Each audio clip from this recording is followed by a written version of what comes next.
I never thought I'd be writing this on Reddit, but I'm in a tough situation and need everyone's help. Yesterday, I came home earlier than I usually do. It was a rare occasion because my work hours have been stretched thin lately.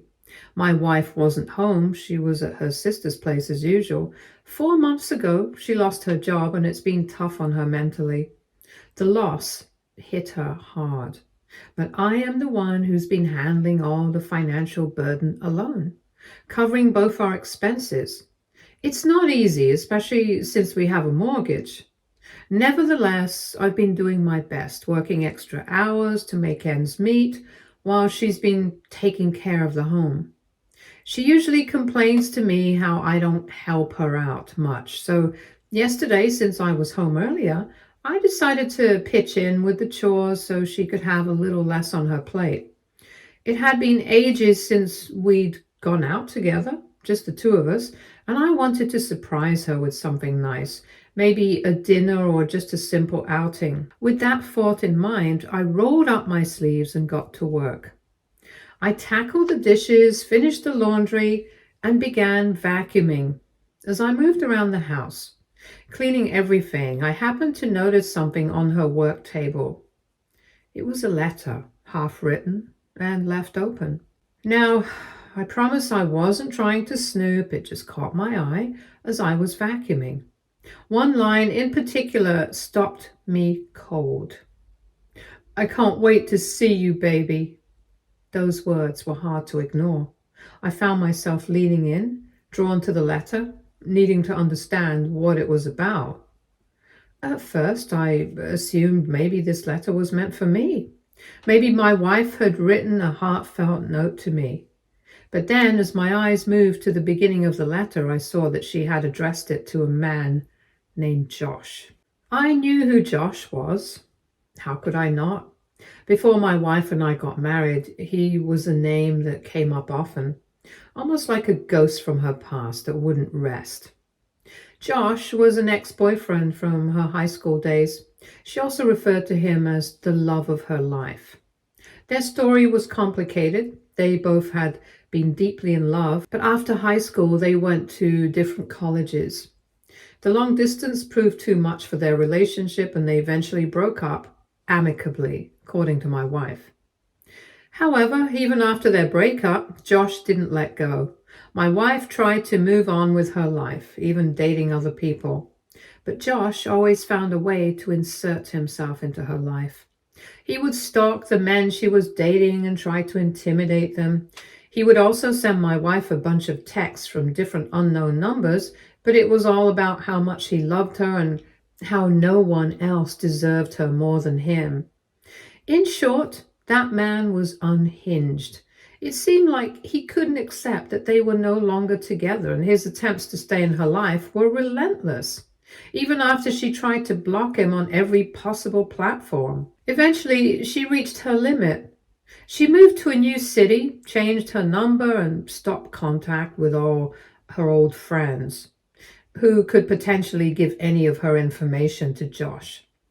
She hoped that by putting physical and emotional distance between herself and Josh, he would eventually move on.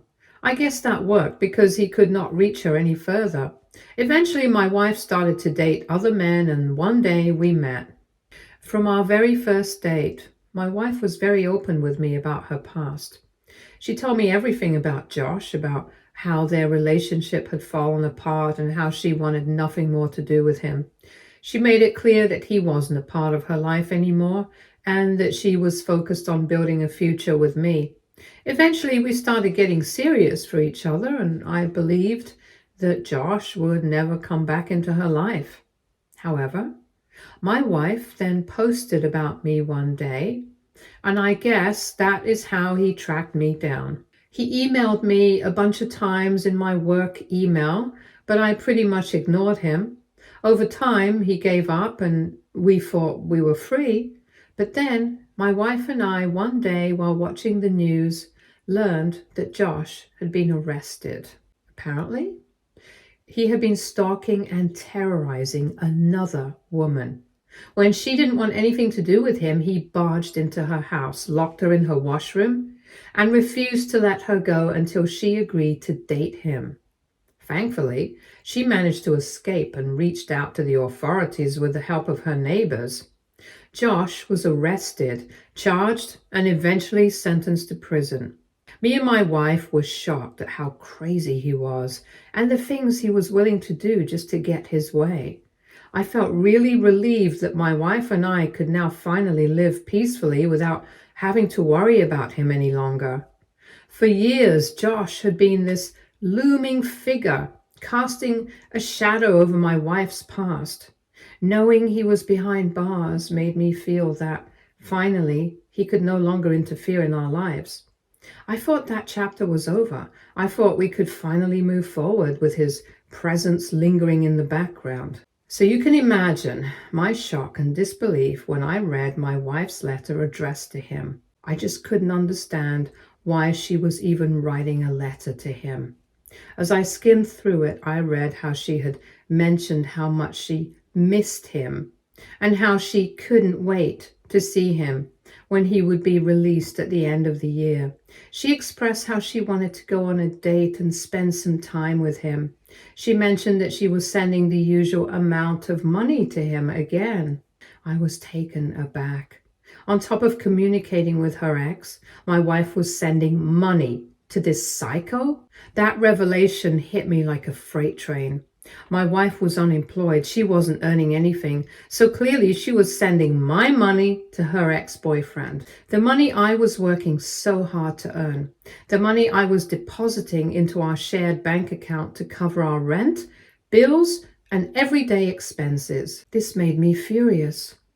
I immediately grabbed my phone to check our account. Sure enough, the evidence was there, plain as day. Over the past few months, there have been multiple withdrawals of $300 to $400 by my wife. I had noticed them before, but never thought to question them. I had assumed they were for personal expenses, maybe a nail or hair appointment, something normal. It never even crossed my mind that she might be sending that money to Josh. The betrayal was overwhelming. Here I was, working long hours and sacrificing so much to keep us afloat, only to discover that my wife was secretly supporting her felon high school ex-boyfriend. It was like everything I thought I knew about our relationship had crumbled. Driven by a mix of anger and pain, I began searching through her drawers, looking for more evidence. I wanted to see if she had written any more letters to Josh or if he had replied back to her. This is when I found piles of letters exchanged between both of them. They had been apparently writing to each other for months. As I read through each letter, it felt like a dagger twisting in my chest. I didn't want to keep reading, but I had to know the full extent of her betrayal. Turns out my wife was the one who had reached out to Josh first. He had been pleasantly surprised to hear from her after all these years, and over the months, their correspondence had grown more frequent and intimate. My stomach churned as I read the inappropriate, disgusting things Josh had written to her. He promised to come and get her once he was released, going into graphic detail about what he wanted to do with her when they would reunite. Clearly, my wife must have encouraged his fantasies in her replies to him, because every letter from Josh had something inappropriate written about my wife. My head felt like it was spinning and I thought I might pass out. It was all just too much. I wanted to scream, cry, and rage all at once, but I forced myself to focus. After all, this wasn't just an emotional betrayal. It was a carefully hidden affair carried out with someone who had once terrorized her life and even mine indirectly. I sat down for a moment to think through my next steps. There was no way to move past this. No amount of apology or excuse could undo the damage she had done by getting into contact with her ex. I didn't want to be with her after this. So the first thing I needed to do was protect myself and ensure that I had proof of what I discovered. I grabbed my phone and took pictures of every letter I could find. They were evidence, not just of her infidelity, but also of the money she had been sending to Josh from our shared account. Then I waited. My mind raced as I imagined what I would say to her and how I would confront her. But when she finally came home, my anger simmered down to a cold resolve. She walked in, cheerful and oblivious, complimenting the clean house.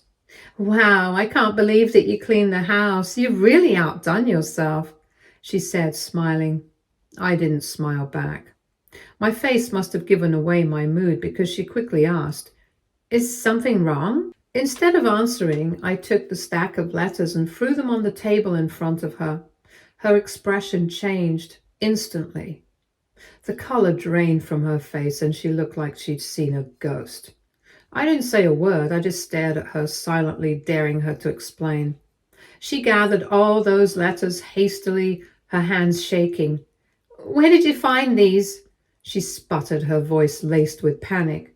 "Have you been going through my things?" I scoffed at the question, refusing to let her deflect. "I was cleaning up and found your unfinished letter on your work table," I replied sharply. "That led me to find these." I gestured toward the letters. She hesitated for a moment before stammering, "I can explain. It's not what you think it is." Her words were almost laughable. I shook my head and cut her off. "No need. I've already read all the love letters," I told her firmly. "I know what's been going on between you and Josh, so don't bother lying to me." My wife started to cry and sputter and eventually admitted that yes, she and Josh had been writing letters, but that they were only for fun. She insisted that she had no feelings for him. She even said the only reason she reached out to him was because she was bored after losing her job, and her mind started wandering to thoughts of him. She added that she kind of felt bad for him. She said that she had initially reconnected with Josh out of curiosity. According to her, she just wanted to check in on him and see how he was doing. She then shifted the blame to him, saying he was the one who had escalated things into a more romantic direction. Honestly, her excuses were more insulting. Did she really think I was that naive? As she kept talking, my disbelief grew. She went on to say that she didn't want to hurt his feelings.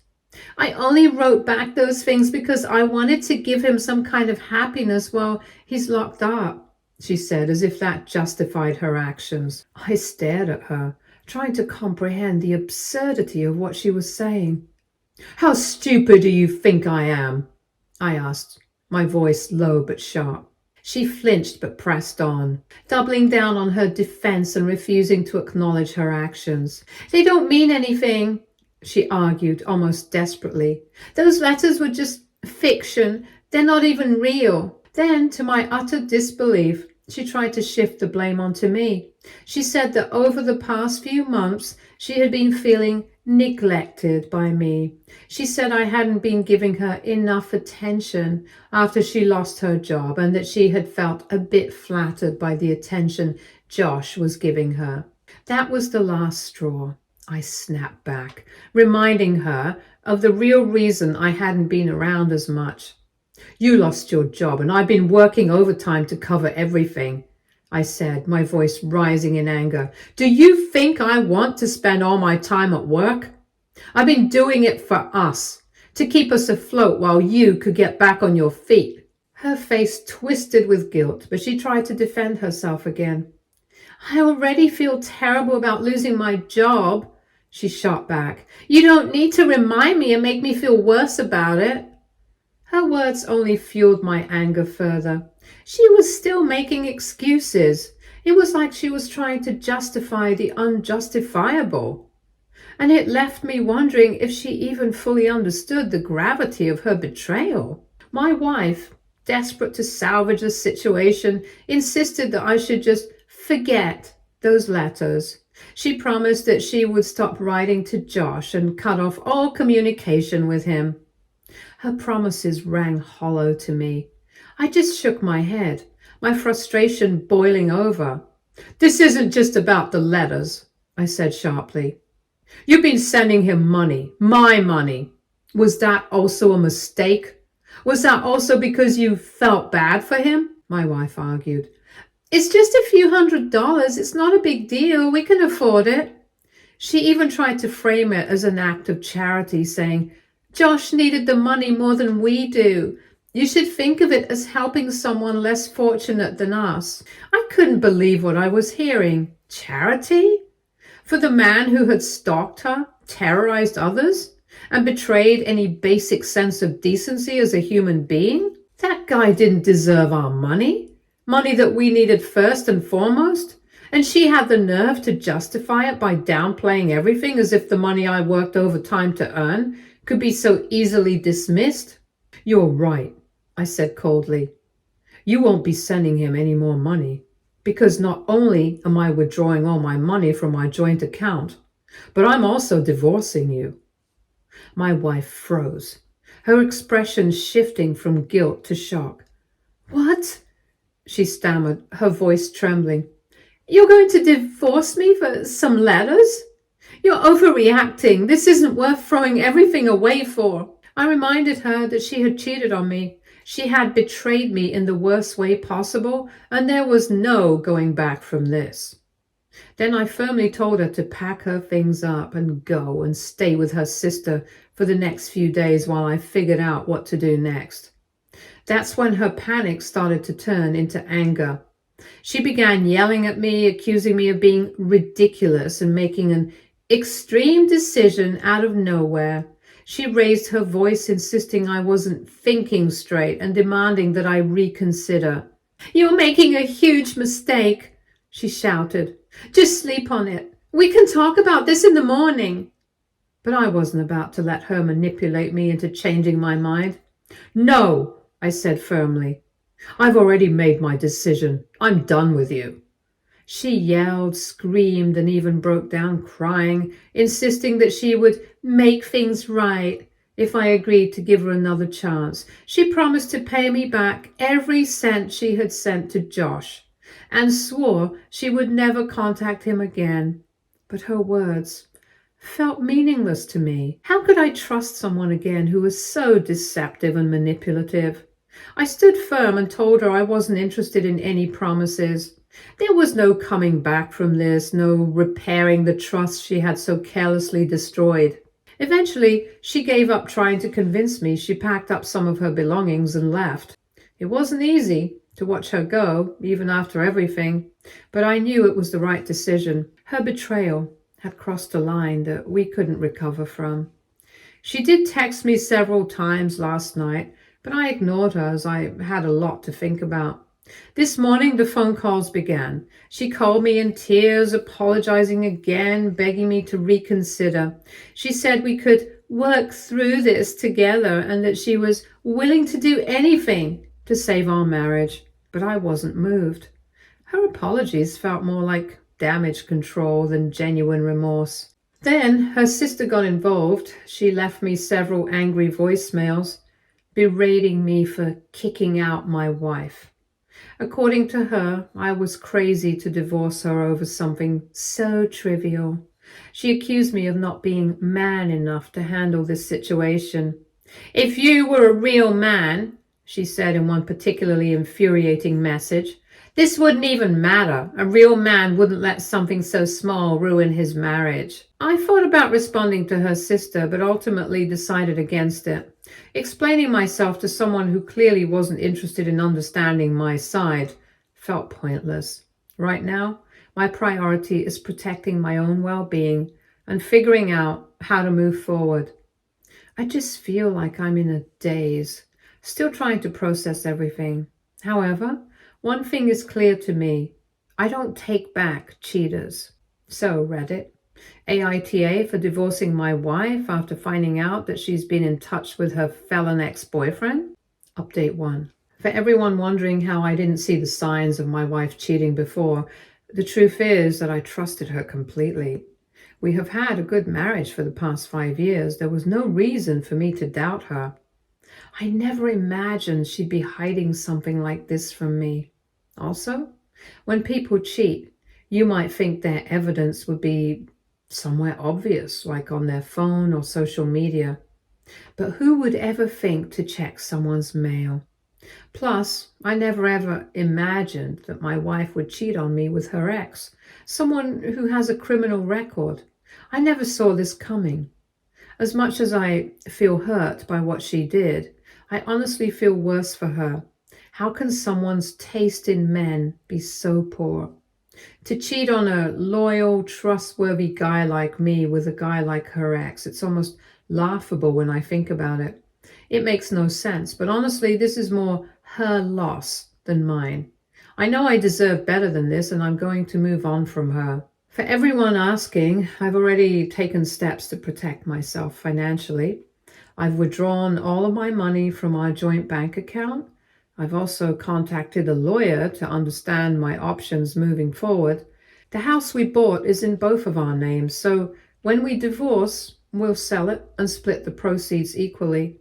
As for the car, it's in my name and I'm still making the payments on it, so I'll be taking it back from her. Fortunately, we don't have any kids, so I don't have to deal with custody or anything like that. I guess it's one less complication in an already difficult situation. Update 2. This week, I finally sat down with my ex-wife to have the conversation that would officially mark the end of our marriage. I handed her the divorce papers and calmly told her about my decision to separate. It wasn't easy, but I knew it was something I had to do for my own well-being. When she saw the papers, her face seemed to crumble. She looked completely devastated. It was clear that she had been crying for days. Her eyes were puffy and red, her hair looked unkempt, and there was an overall heaviness in her demeanor that I hadn't seen before. She looked like someone who was barely holding herself together. As I expected, she tried to apologize again. Her voice was shaky and she fumbled over her words as she repeated again and again how sorry she was for everything. But I didn't want to hear it anymore. I gently but firmly stopped her mid-sentence and told her that it didn't matter what she said now. My decision was final. I've given this a lot of thought, I told her. I know exactly what I'm doing and I'm not changing my mind. I wanted her to understand that this wasn't a snap decision. I had spent days and nights wrestling with my emotions, thinking about everything that had happened and whether our marriage could even be salvaged. In the end, I realized it couldn't. At first, she sat silently, staring at the papers, but then her emotions shifted and anger began to bubble to the surface. Her voice rose as she started to accuse me of being unfair. "How can you do this to me?" she demanded. "You're abandoning me at the most vulnerable time in my life." She reminded me that she was still unemployed and said that her self-esteem was at its lowest point. "I already feel terrible, and now you're kicking me while I'm down," she shouted. Her words were filled with frustration and hurt, as if I was the one responsible for her current situation. Then, like a crazy person, she started to accuse me of cheating on her. Her voice was sharp and biting as she claimed that both she and her sister were convinced I had been unfaithful to her all along. "You're probably the one who's cheating on me," she shouted, her tone dripping with venom. "You just don't want to admit it, so you're using these harmless letters as an excuse to divorce me." Her accusations were so baseless and absurd that I almost laughed out of sheer disbelief. Me cheating on her. I wish that were true. Also, these were not some harmless letters. These were the very same letters where she and Josh had confessed their love for each other. I could barely wrap my head around how she was trying to twist the situation this far. She didn't stop there. She began yelling that she hadn't even done anything physical with Josh, as if that somehow absolved her of all wrongdoing. "You're leaving me for no reason," she screamed, trying to paint herself as the victim. Then, in a flash of vindictive anger, she escalated her threats. "If you go through with this, I'll make sure everyone knows what a horrible man you are. I'll ruin your reputation in this city. I'll make sure no woman will ever think of coming near you." I just shook my head at how unhinged she was sounding. Her words were desperate and chaotic. grasping at anything that might make me second guess myself. But I was done being manipulated. I calmly replied, "You need to stop deflecting blame and take accountability for what you've done." I reminded her that cheating isn't just about physical actions, it's also emotional. I looked her in the eye and added, "Instead of being upset with me, maybe you should be happy about this divorce. I'm granting you the freedom you seem to want so badly.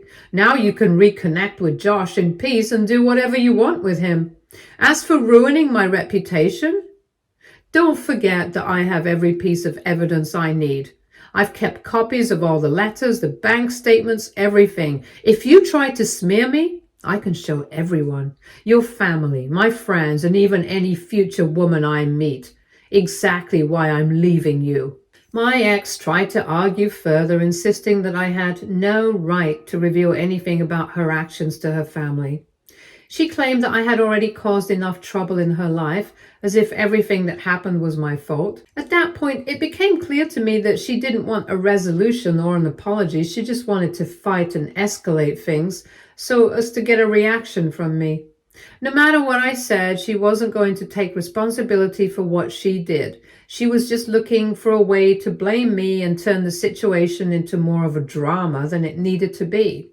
So, I was done arguing with her. I cut our conversation short and left her. Since then, I have blocked her from my phone. I don't need her trying to manipulate or gaslight me anymore. From now on, if she wants to say anything else, it will have to go through my lawyer. There is no more need for me to engage with her directly. Update 3. For the past 2 weeks, my ex's family has been relentlessly contacting me, bombarding me with calls and messages.